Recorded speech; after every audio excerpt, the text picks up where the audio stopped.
Guys, a lot of people right now struggling with their organization because they are getting flooded with emails.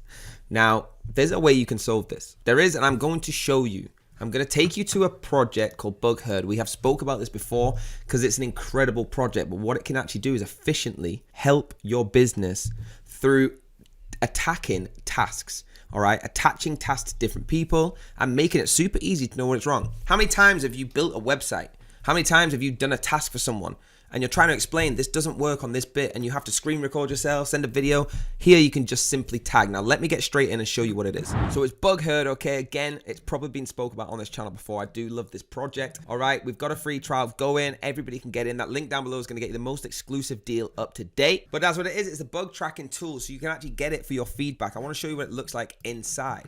All right, so once you're here, you can actually have your own tasks, make them, open your website up. All right, open it up here and just use BugHerd on the side. Once it goes back, all your tasks will start showing. All right, in other videos, we're actually going to take you through how to use each task. But that's what the main focus is of this. It's just a short video to tell you that BugHerd can seriously, efficiently help your business. Going onto your website, clicking on the tags, pointing what it is. This doesn't look right. And away you go. Seriously, that easy, okay, guys? So hit that like button, hit the subscribe button, hit the bell if you want to be notified. Let me know in the comments if you're getting involved in BugHerd. Like I said, there's going to be a few videos about this on the channel because we are super hyped up on how well this can help you. Thanks for joining. I'll see you on the next video.